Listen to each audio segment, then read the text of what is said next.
마태복음, 신약성경의 첫 번째 책입니다. 그리고 신약성경의 첫 번째 이 마태복음이 위치하게 된 것은 모든 복음서들, 4개의 복음서들 가운데 가장 으뜸으로 우리 믿음의 선배들이 여겼기 때문입니다.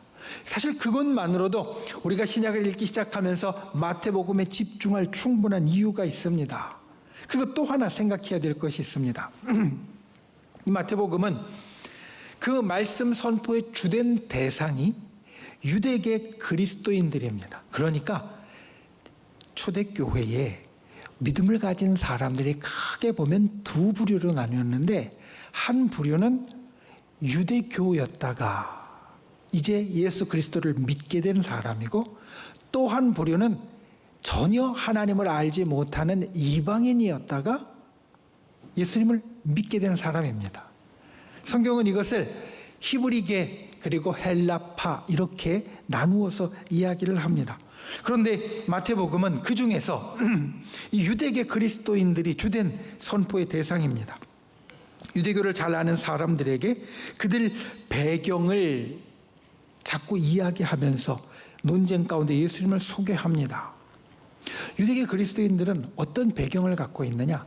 어려서부터 구약의 말씀들을 가까이 했던 사람들입니다. 성경 말씀을 가까이 하면서 구약 성경 공부를 열심히 했던 사람들입니다. 성경에 어떤 내용이 나오는지 잘 알고 있는 사람들입니다. 그 사람들에게 예수님에 대해서 이야기를 합니다. 그리고 이것은 오늘날 우리들에게도 마찬가지입니다. 마태복음은 신앙생활을 난 좀 했어. 그래서 난 성경에 뭐가 있는지 그래서 좀 알아. 라고 생각하는 사람들에게 좀 더 다가가기 쉬운 말씀들이 되어진다는 겁니다. 예를 들면 마태복음은 구약에 있는 말씀들을 많이 인용해서 이야기합니다. 그리고 구약에 있는 인물들도 많이 들어서 이야기를 합니다. 예수님은 어떤 사람이냐? 모세와 같은 아주 위대한 예언자이고, 그리고 율법과 예언을 성취하신 분이고, 다윗의 자손으로 그 계보에서 나신 분이다. 예수님을 이렇게 소개를 합니다. 그런데 여러분, 성경의 복음서 중에 다른 책인 요한복음은 예수님을 사실 전혀 다르게 소개합니다. 요한복음은 대표적으로 초대교회에 있었던 두 부류의 그리스도인들 가운데 반대편에 있는 사람, 그러니까 성경 말씀에 대해서 잘 모르고 그리고 이방인이었다가 믿기 시작한 사람들, 헬라적인 사고방식, 세상적인 사고방식에 더 익숙한 사람들에게 예수님을 더 소개해주는 책입니다. 그러니까 예수님에 대해서 예수님을 모세와 비교하고, 그리고 모세보다 더 뛰어나고 엘리야와 같고 다윗의 자손이다, 이런 이야기를 사실 거의 하지 않습니다. 요한복음은 예수님은 철학적으로 진리이신 분이고, 말씀이 육체가 되신 분이고, 그리고 여러 길이요 생명이라는 그런 말씀들로 구약에 비교되는 것이 아니라 오히려 더 철학적인 것에 비교되는 말씀으로 예수님을 소개한다라는 겁니다. 그래서 마태복음은 성경에 익숙한 우리들에게 보다 더 중요한 말씀, 더 깨달아지는 말씀이 되어집니다. 오늘 말씀은 이 마태복음의 첫 번째 부분입니다. 마태복음의 첫 번째 부분, 제1장의 말씀을 우리가 보면서 내 신앙생활에서 이제 다시 시작하는 새로운 전기, 특별한 순간, 그 시간을 우리가 마음에 담을 수 있는 저와 여러분이 되시기를 예수님의 이름으로 축원을 드립니다. 첫 번째, 그리스도의 계보는 구원과 소망의 계보입니다. 성경 말씀은 모든 말씀이 우리에게 다 중요하지만 우리가 곧잘 기억하는 말씀들이 있습니다. 가령 성경의 가장 첫 절, 성경의 가장 끝절입니다. 성경에 많은 말씀들이 있는데 그 말씀들을 우리가 다 기억하지는 못하지만 이 성경의 가장 첫 절과 끝절 말씀은 우리가 보다 더 많이 듣고 보다 더 많이 기억합니다. 성경의 가장 첫 절인 창세기 1장 1절 말씀은 태초에 하나님이 천지를 창조하시니라 라고 말합니다. 성경의 가장 끝절인 요한계시록 22장 21절 말씀은 주 예수의 은혜가 모든 자들에게 있을지어다 아멘 이렇게 끝납니다. 그래서 성경의 가장 첫 번째 글자는 태초의 태이고 성경의 가장 끝 글자는 아멘의 맨이라서 어떤 교회는 태맨이라고 이름을 짓기도 하고요. 선교회도 그런 이름을 가진 선교회들이 있습니다. 성경의 가장 첫 절과 끝절 우리가 잘 기억하는 말씀이 되어지기 때문입니다. 그 중에 하나가 신약 성경의 첫 절입니다. 오늘 우리가 본 말씀의 가장 처음에 있는 신약 성경의 첫 절. 아브라함과 다윗의 자손 예수 그리스도의 계보라. 사실 이 말씀이 우리가 오랜 시간 사용했던 개역 성경, 우리는 지금 개역 개정 성경을 보고 있는데 개역 성경에서는 이렇게 이야기하고 있습니다. 아브라함과 다윗의 자손 예수 그리스도의 세계라. 사실 이 말씀은 한문에서 번역된 말씀이기 때문에 한자에서 나온 말입니다. 예수 그리스도의 세계라라고 할 때 이 세계는 세상을 이야기하는 세계가 아니라 세대의 세자와 계보의 계자를 씁니다. 그래서 이 세계라라는 말도 오늘 우리가 성경에서 보는 계보라라는 말과 똑같은 말입니다. 세계, 계보, 족보, 우리가 일반적으로 쓰는 이제 사람들이 누구를 낳고 해서 이렇게 내려오는 것을 이야기해 주는 말, 그런 말입니다. 그러니까 마태복음 1장 1절 첫 번째 말씀은 다윗과 아브라함의 자손 예수 그리스도의 족보를 우리들에게 이야기해 줍니다. 왜 예수님의 족보를 신약 성경의 제일 처음에 우리들에게 이야기를 해 줄까?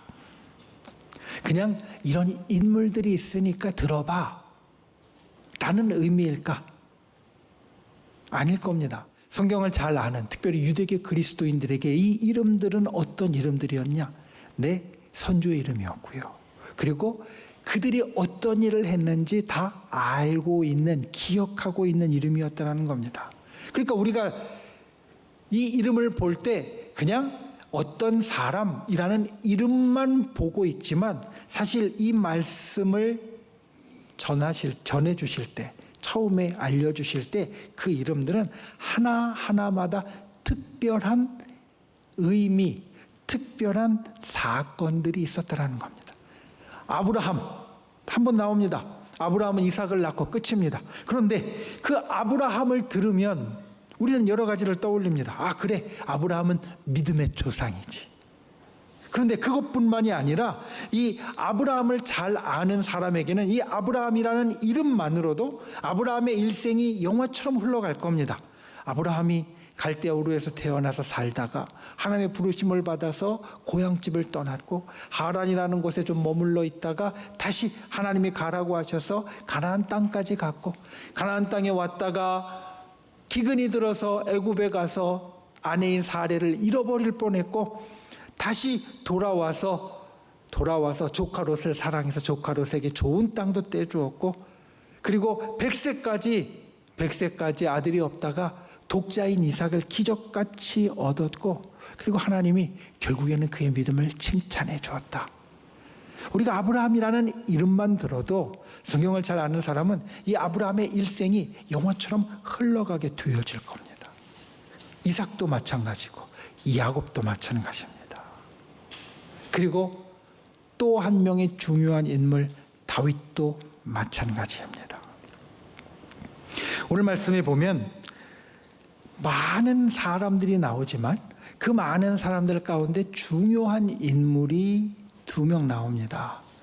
1절에 있는 2사람, 아브라함과 다윗의 자손이라고 했던 그 2사람. 그 2사람은 사실은 이 계보에 있어서도 아주 중요한 그러한 그 포인트를 차지하고 있습니다. 아브라함에서 시작되고요. 그 이후에 14대씩 나눕니다. 14대씩 나누는데 마지막 14대를 나눈 것은 바벨론 포로기라고 해서 사람 이름이 아니라 그냥 시기를 이야기를 하고요. 그 앞에 다윗을 기점으로 14대를 나눕니다. 아브라함과 다윗은 이 계보에 보면 아주 중요한 기준점이 되어지고 있습니다. 아브라함은 아브라함은 왜 제일 처음에 위치하게 되었느냐? 하나님께서 아브라함을 통해 새로운 구원 역사를 시작하셨기 때문입니다. 그 이전까지는 어떤 한 사람이 아니라 하나님은 인류 모든 사람을 구원하려고 나아가셨습니다. 그런데 사람들이 계속 엇나갔습니다. 제일 마지막에는 결국 바벨탑을 쌓고 하나님 앞에 하나님처럼 높아지려는 교만의 죄로 온 땅에 흩어지게 되었습니다. 그래서 온 땅에 흩어진 사람들 가운데 하나님은 새로운 구원 역사를 시작하시는데 어떤 역사를 시작하시느냐? 한 사람을 택해서 그를 통하여서 옆에 다른 사람들이 점점 더 많이 구원받게 되어지는, 한꺼번에 들어가게 하는 것이 아니라 한 사람으로부터 점점 더 넓어지게 하는 새로운 구원의 역사를 아브라함을 통해서 시작하십니다. 다윗도 마찬가지입니다. 다윗에 대해서 우리는 여러 가지를 떠올립니다. 목동이었고 골리앗과 싸워서 아주 위대한 승리를 쟁취했고, 그리고 하나님께서 세우신 이스라엘의 아주 위대한 왕이었다. 그래서 이 다윗은 이후에도 아주 중요한 인물이 되어서 이후에 나오는 모든 왕들이 다윗과 같으면 착한 왕, 선한 왕이었고 다윗과 다르면 악한 왕, 나쁜 왕이었다. 하나님의 왕국을 다스리는 그에게 하나님께서 일으키신 것은 이 하나님 백성의 나라를 통하여서 이 땅에 구원의 역사가 분명히 이루어지는 것을 알게 하셨다는 겁니다. 그러니까 예수님의 계보에서 중요한 두 사람이 있는데 아브라함과 다윗인데, 이 아브라함과 다윗의 공통점은 하나님의 구원 역사에 아주 중요한 기준점이 되는 사람이라는 것이 첫 번째입니다. 그리고 또 하나, 이 둘의 공통점이 있습니다. 그것은 성경에 이 둘에게 주신 하나님의 특별한 언약이 존재한다는 겁니다. 아브라함 언약, 창세기 12장 1절부터 4절까지의 말씀입니다. 너는 본토 친척 아비 집을 떠나 내가 너에게 명하는 곳으로 가라. 그러면 그 땅을 내가 내게 줄 것이고 거기에서 내 자손이 하늘의 별과 같이 바닷가의 모래알같이 많아질 것이고 네가 복의 근원이 되어질 것이다. 하나님 주신 언약이었습니다. 다윗도 마찬가지입니다. 사무엘하 7장에 보면 다윗 언약이라고 부르는, 다윗에게 주시는 하나님의 특별한 언약이 나옵니다. 내가 너를 이제 이스라엘의 왕으로 삼았고, 그리고 내 집에서 너와 내 후손 가운데에서 이스라엘의 왕이 계속 나오게 되어질 것이다. 내가 이것을 너에게 약속한다. 너는 사울과 같이 그렇게 왕의 자리에서 쫓겨나지 않을 것이다. 내가 너를 붙잡아 줄 것이다. 이런 약속이 사무엘하 7장에 주어집니다.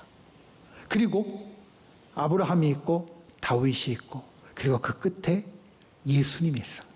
아브라함에서 다윗을 거쳐 예수 그리스도에 이르기까지 약속이 주어지고 그리고 이루어진 것처럼, 구원이 시작되고 완성되어진 것처럼 하나님의 구원 역사는, 하나님의 언약은 반드시 우리에게 이루어진다는 겁니다. 하나님의 구원은 반드시 이루어진다는 증거가 이 속에 있습니다.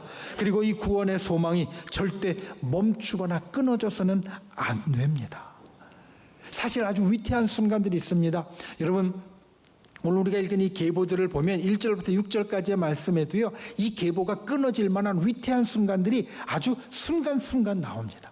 아브라함에게서 이삭으로 넘어가는 이 순간, 우리가 기억하듯이 절대 순탄하지 않았습니다. 아브라함 계속 자식이 없었고요, 백세가 돼서 사라가 단산한 다음에 다시 기적같이 얻은 아들이 이삭입니다. 이삭에서 야곱으로 내려가는 것, 우리가 알듯이 순탄하지 않았습니다. 이 야곱이 거짓말도 잘하고요, 형제 간의 갈등이 커서 형이 동생을 막 죽이려고 쫓아다니고 도망다니고 이러면서 야곱으로 내려가는 것 절대 순탄하지 않았습니다.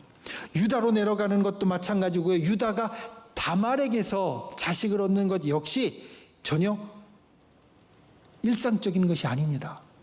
그리고 그 이후에 라합에게서 자녀가 나오는 것이나 보아스와 룻에게서 자손이 나오는 것 역시 상당히 위대한 순간들, 사실은 제대로 될 수 없었던 순간들이 그 속에 있다는 겁니다. 이런 특별한 상황 가운데, 이런 특별하고 때로는 힘들고 어려운 상황 가운데 우리가 이 족보를 통해 계보를 통해 알 수 있는 것은 무엇이냐? 하나님은 그 가운데에서도 변함없이 구원의 역사와 그리고 약속의 성취를 이루어 가신다. 이 험난한 모든 단계를 거쳐서 이루어진 것은 하나님께서 구원의 역사를 절대 멈추지 않으신다는 것이고 우리에게 주신 언약을 반드시 이루신다라는 소망입니다. 그래서 이 계보를 볼 때마다 이것을 기억하는 분들 되시기를 바랍니다. 두 번째, 그리스도의 계보는 나의 계보입니다. 여러분, 오늘 말씀 가운데 예수님의 계보는 그냥 계보가 아니라 우리에게 하나님의 구원과 하나님의 약속이 반드시 이루어진다라는 증거이니 우리에게 소망이다 라고 이야기를 드렸습니다. 이 증거를 보니 나에게도 하나님께서 반드시 그 일을 이루실 것이다라는 소망이다 라고 말씀을 드렸습니다. 여러분, 신약 성경이 이 구원과 그리고 언약의 성취의 소망으로 시작하는 이유가 무엇일까? 왜 그와 같은 소망으로 말씀을 시작하고 계실까? 생각해 보셨습니까? 이것은 사실 하나님이 우리에게 성경을 주신 이유와 맞닿아 있습니다. 주님은 우리에게 성경 말씀을 주셨습니다.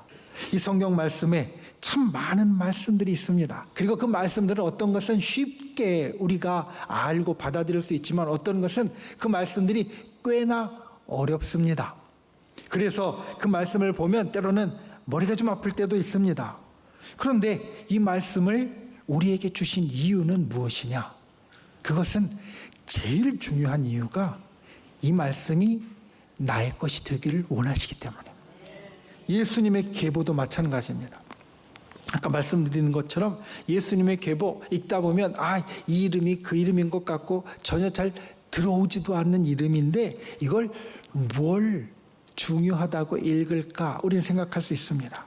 그런데 이 예수님의 계보를 우리들에게 알려주시는 것은 이 계보가 나를 위한 계보이고 그리고 내가 들어가는 계보가 되기 원하시기 때문에 이 계보를 신약성경의 제일 처음 말씀 가운데 주셨다라는 겁니다. 여러분, 예수님은 그리스도 기름 부음 받은 자로 이 땅에 오셨습니다. 그리고 예수님은 이 땅에 오셔서 온 세상을 구원하셨습니다. 예수님은 이 땅에 오셔서 믿음을 가진 우리가 하나님의 자녀가 되게 하셨습니다. 오늘 내가 여기 있는 이유가 바로 그 때문입니다. 하나님이 나를 구원하셨기 때문이고 나를 하나님의 자녀로 만들어 주셨기 때문입니다. 그래서 마태복음의 계보는 예수님 오실 때까지를 이야기해 주니까 아브라함에서 예수님으로 끝나는데 우리가 가정마다 혹시 족보가 있는 분은 족보가 인쇄된 다음에 그 다음에 끝난 게 아닙니다. 인쇄된 게 끝났으면 그 다음에 태어나는 사람은 아버지가 글씨로 적습니다. 계보는 끝난 게 아니라 그 이후에 살아가는 사람이 계속 더해지는 겁니다. 그러니까 예수님 당시까지의 계보는 예수님에게서 끝났지만 이 계보는 지금도 계속 이어지고 있고 지금 있는 이 계보의 끝에는 누가 있느냐? 바로 내가 있다라는 겁니다. 여러분이 있다라는 겁니다. 우리가 예수님의 계보에 이름이 적힌 자가 되었습니다. 하나님이 우리를 예수님으로 인하여 자녀 삼으셨기 때문에 그 계보에 이름이 들어간 자가 되었다라는 겁니다. 그래서 날마다 우리는 우리의 구원을 확실히 해야 합니다. 예수님의 구원이 나에게까지 미쳐서 오늘도 일어나고 있다는 것을 분명히 알아야 합니다. 이것을 깨닫지 못하는 사람은 진짜 불쌍한 사람입니다. 헬렌 켈러 여사가 있습니다. 굉장히 큰 장애를 갖고 있는 분이었습니다. 눈도 보이지 않는 분이었습니다. 그런데 그 헬렌 켈러 여사가 했던 말 가운데 이런 말이 있습니다. 세상에서 가장 불쌍한 사람은 시력은 있는데 비전이 없는 사람이다 라고 이야기를 합니다.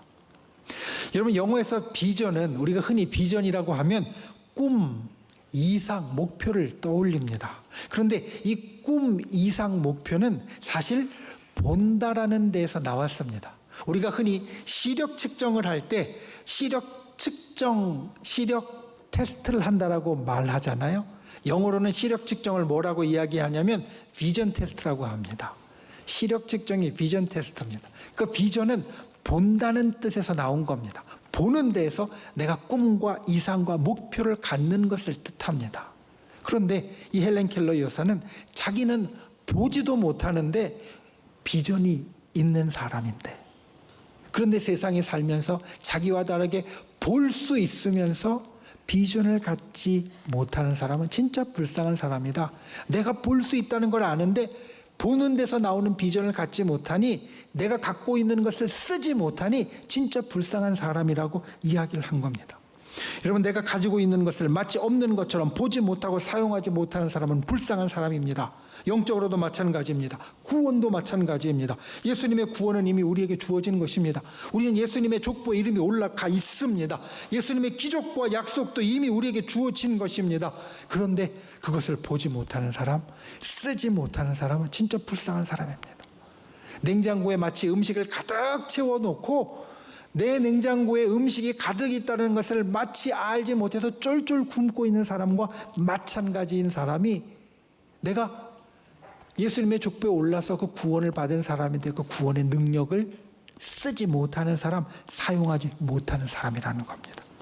여러분 기억하십시오. 예수님의 십자가의 희생, 그로 인한 구원의 기적은 이미 일어난 일이고 나에게 주어진 일입니다. 구원의 역사가 내게 있습니다. 예수님의 구원은 남의 구원이 아니라 나의 구원입니다. 예수님은 나를 구원하셨습니다. 이 사실을 잊지 말고 꼭 기억하는 분들이 되시기를 바랍니다. 그리고 이 구원을 믿고 소유한 우리는 이미 예수님의 계보에 이름을 올린 사람입니다. 우리는 하나님의 양자와 양녀가 되었고 예수님의 계보에 이름을 올린 자입니다. 그리고 성경은 말합니다. 이미 우리가 예수님의 계보에 이름이 올라 있으니까, 예수님의 족보에 이름이 올라 있으니까 어떤 것도 우리를 그 족보에서 파낼 수 없다라고. 이 확실한 선언을 기억하고 꼭 지키는 분들이 되시기를 바랍니다. 그리스도의 계보가 이제는 내 계보라는 것을 잊지 않는 분들이 되시기를 바랍니다.